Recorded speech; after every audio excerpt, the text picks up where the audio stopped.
Assalamualaikum. Kali ini kita akan membahas analisis investasi, khususnya konteks life cycle costing dalam memilih alternatif investasi. Ada beberapa catatan sebelumnya. Saya berasumsi bahwa Anda sekalian sudah paham tentang prinsip dasar dari aset tetap, sudah tahu time value of money, perhitungan present value, dan equivalent annual cost. Jika Anda belum paham, maka bisa melihat video yang sudah saya buat sebelumnya terkait masing-masing topik tersebut. Lebih mudah ketika Anda mulai dari playlist investasi. Kita akan mulai dari siklus aset tetap. Ada 4 tahap di sini: akuisisi, operasi, pemeliharaan, dan terakhir adalah disposal.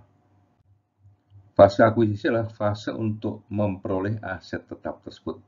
Memperoleh bisa dengan dua cara, apakah membuat atau membeli. Pada tahap yang kedua, setelah aset diperoleh, maka akan dioperasikan. Pada saat inilah muncul berbagai macam biaya yang sifatnya tunai, seperti bahan bakar dan suku cadang, serta biaya yang tidak tunai, yaitu penyusutan. Pada tahap yang ketiga, yang terjadi adalah perawatan atas aset tetap tersebut. Fungsi perawatan adalah mempertahankan fungsi dari aset tersebut selama mungkin. Walaupun demikian, semakin tua akan semakin berkurang fungsinya. Kata lain dari perawatan adalah pemeliharaan aset tetap. Tahap terakhir dari fase ini adalah disposal, di mana perusahaan melepaskan aset tersebut dari sistem karena sudah tidak digunakan lagi. Secara natural, aset tersebut akan dilepaskan setelah melewati umur ekonomisnya. Baik, setelah kita lihat siklus dari aset tetap, sekarang akan kita evaluasi bagaimana penggunaan life cycle costing di dalam mengevaluasi suatu alternatif investasi. Kita akan mulai dari traditional costing, di mana pelaporannya berbasis pada profitabilitas cost object berbasis kalender seperti bulanan atau tahunan. Sementara itu, life cycle costing atau LCC menelusuri dan mengakumulasi seluruh biaya selama masa penggunaannya, dimulai dari masa akuisisi sampai dengan masa disposal. Ada beberapa catatan di sini terkait dengan benefit dari LCC. Jadi yang pertama adalah LCC tidak hanya berfokus pada harga beli saja, tapi juga mempertimbangkan seluruh biaya selama masa kepemilikan. Nah, ini akan selaras dengan konsep present value.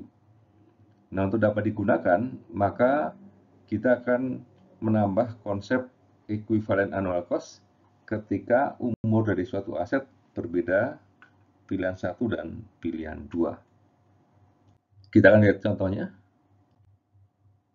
Ada dua buah mesin D dan mesin E, dengan berbagai macam fitur yang ada, harga beli, umur, biaya operasi, sampai dengan diskon rate yang digunakan, termasuk nilai sisanya. Nah, dengan data tersebut, kita akan membandingkan alternatif antara mesin D dan mesin E, mana yang akan kita pilih berdasarkan data tersebut. Ada dua umur yang berbeda antara mesin A dan mesin B, biaya perawatan yang berbeda, harga beli yang berbeda. Kita akan lihat bagaimana LCC akan menyelesaikan berbagai macam perbedaan ini.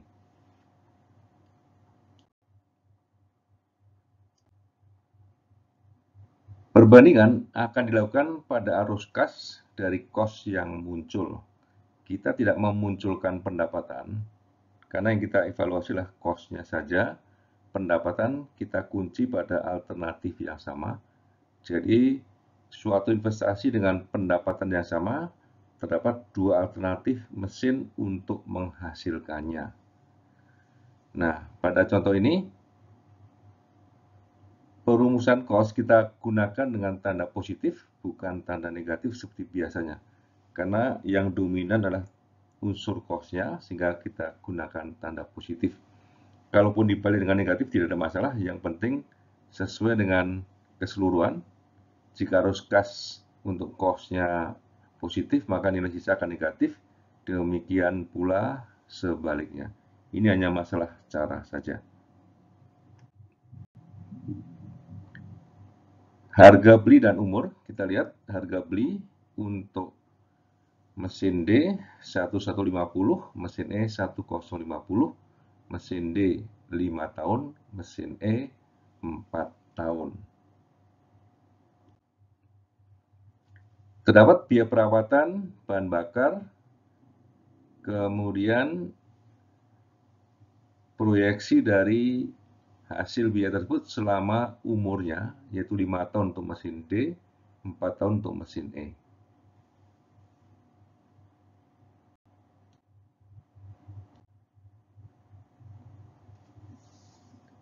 Dengan data yang ada, kita akan menghitung present value. Jadi pertama kita gunakan angka diskon rate 12% untuk perhitungan.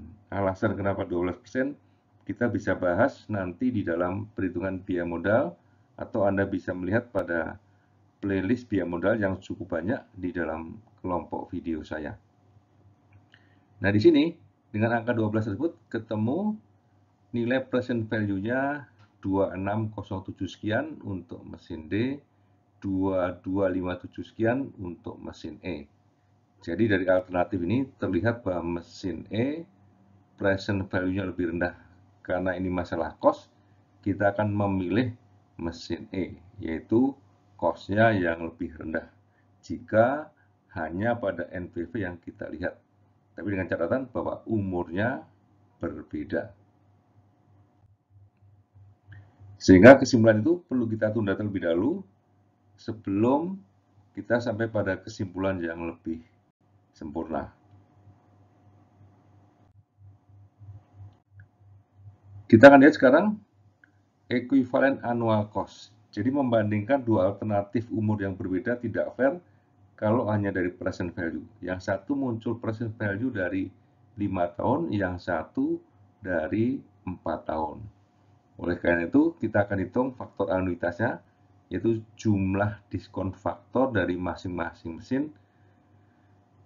Kita gunakan untuk membagi NPV masing-masing, sehingga ketemu di sini NPV dari mesin D setelah dibagi dengan faktor anuitas atau menjadi EAC adalah 723 sekian, sementara untuk mesin E 743 sekian.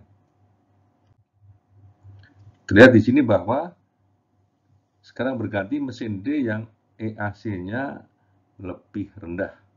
Jadi dengan alternatif EAC di sini terlihat bahwa mesin D cost-nya lebih rendah. Jadi pilihan jatuh pada mesin D.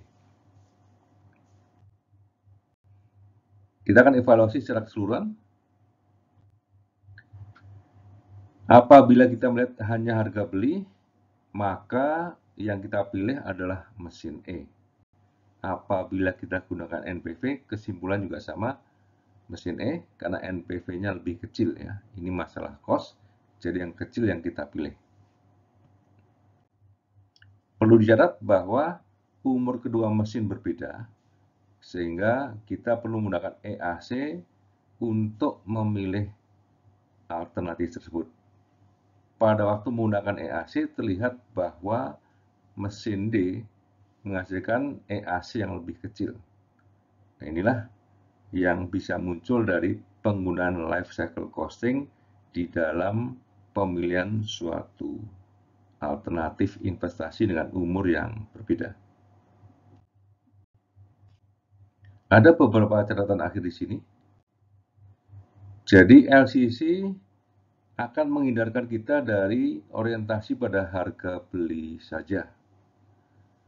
LCC juga memberi inspirasi pentingnya masa operasi, pemeliharaan dan disposal di samping harga belinya. Nah, yang terakhir, pembelian aset dengan umur yang berbeda memerlukan konsep tambahan yaitu equivalent annual cost. Sehingga di sini kita bisa lihat bahwa life cycle costing atau LCC membutuhkan dukungan dari konsep time value of money dan equivalent annual cost. Demikian, semoga bermanfaat. Wassalamualaikum warahmatullahi wabarakatuh.